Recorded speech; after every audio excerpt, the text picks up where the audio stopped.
Welcome to P Agarwal editorials. तो आज जो हम फर्स्ट टॉपिक डिस्कस करने वाले हैं वो है women safety in public spaces. तो ये आर्टिकल हमने आगे भी एक डिस्कस किया था कि कैसे वुमेन को ही रोका जाता है कि घर से बाहर नहीं जाना, बल्कि उनके लिए पब्लिक स्पेसेस उतनी ओपन या हम उतनी सेफ नहीं बना पा रहे हैं। चाहे जितने मर्जी अच्छे लॉज हैं, पर लेकिन अभी भी पब्लिक स्पेसेस बहुत ज़्यादा वल्नरेबल हैं। लोगों को अगर बाहर जाना है तो पहले सोचना पड़ता है कि कितने बजे जाएं, उस जगह जाना चाहिए या नहीं। अब हरासमेंट इन काफ़ी ज़्यादा कॉमन हो चुकी है पब्लिक प्लेसेस में, जैसे कि अनरिजर्व ट्रेन कंपार्टमेंट्स या पब्लिक बसेस, इन सब में।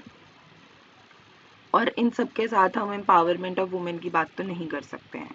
प्रॉब्लम विद प्रोटेक्टिंग वुमेन, तो हमने बुक वाई लॉइटर उसमें यही कहा जाता है कि वुमेन को अगर हम पब्लिक स्पेसेस सेफ बनाने से अच्छा वुमेन को अंदर रखें, उनकी मोबिलिटी पे रिस्ट्रिक्शन डालें।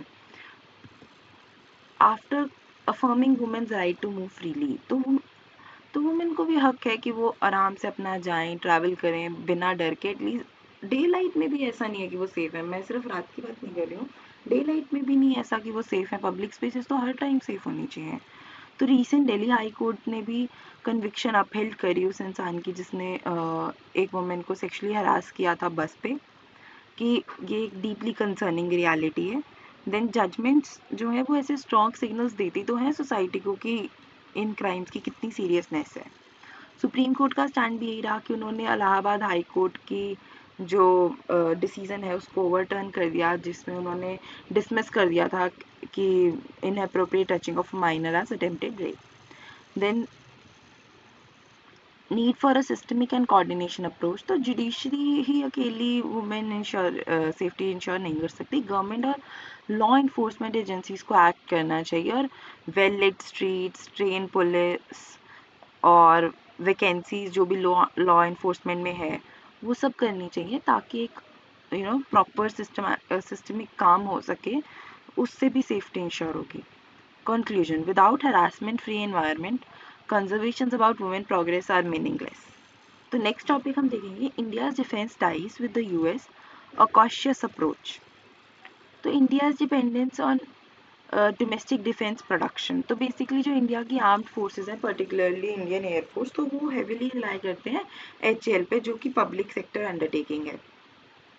तो आत्मनिर्भर भारत के अंदर इन पे डिपेंडेंस और ज़्यादा बढ़ गया।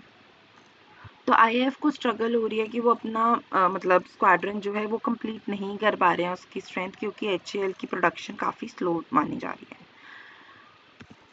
Next is India status as a major arms importer, तो India second largest arms importer है according to the SIPRI report 2020-2024। Then India का जो आर्म्स इम्पोर्ट है वो 9.3% से कम हुआ है, पर लेकिन जो हाई कॉस्ट सिस्टम्स है जैसे कि एयरक्राफ्ट, टैंक्स, रडार्स, ये अभी भी इम्पोर्ट करे जा रहे हैं। इसका मतलब इंडिया अपनी डिपेंडेंस कम्प्लीटली एलिमिनेट नहीं कर पा रहा है फॉरेन डिफेंस सप्लायर्स पे। India's indigenous fighter jet still depend on the US, तो आईएएफ जो है वो अभी भी सपोर्ट कर रहा है तेजस MK1 ने, MK2 and AMCA।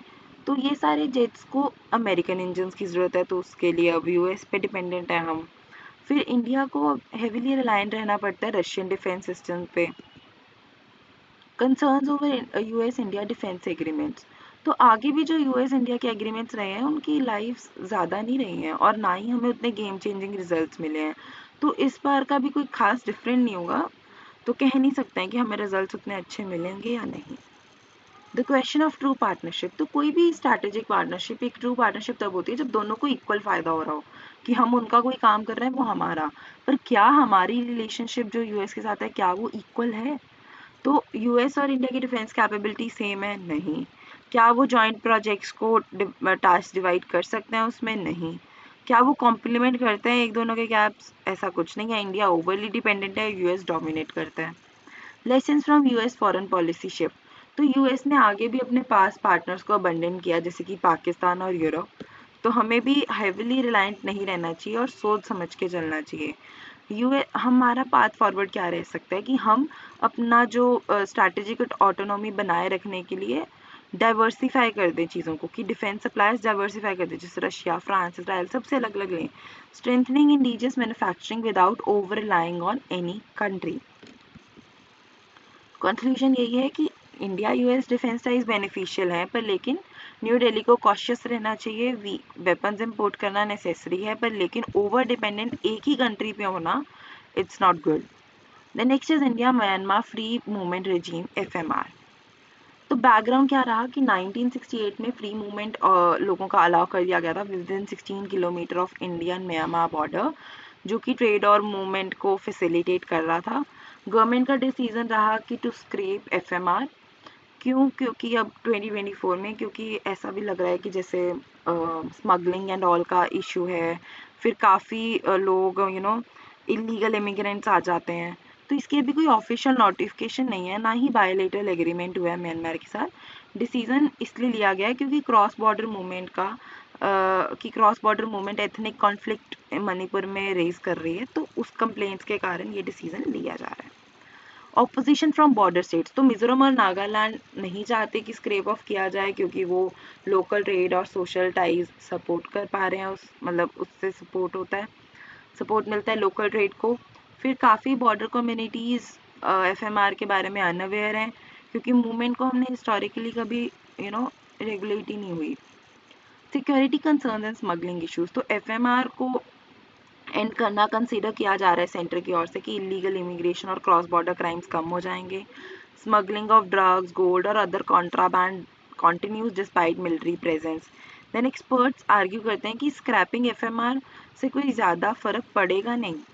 Challenges of fencing the border, तो 1653 किलोमीटर लॉन्ग बॉर्डर है, उसकी इतनी डिफ़िकल्ट ट्रेन भी है, तो क्या उसको फेंसिंग करना पॉसिबल रह पाएगा, जो कि प्रैक्टिकली थोड़ा सा इम्प्रैक्टिकल बन जाता है।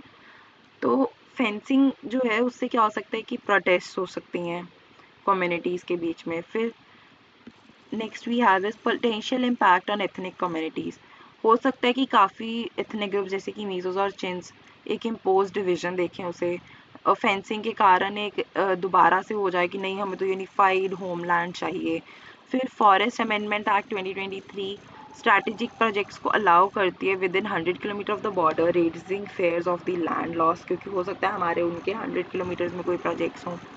ऑल्टरनेटिव सॉल्यूशंस, तो फेंसिंग की बजाय हम बेटर बॉर्डर मॉनिटरिंग कर सकते हैं, ट्रेड का रेगुलेशन देख सकते हैं, क्रॉस बॉर्डर ट्रेड लीगलाइज कर सकते हैं ताकि स्मगलिंग कंट्रोल हो सके और हम रेवेन्यू भी जनरेट कर सकें।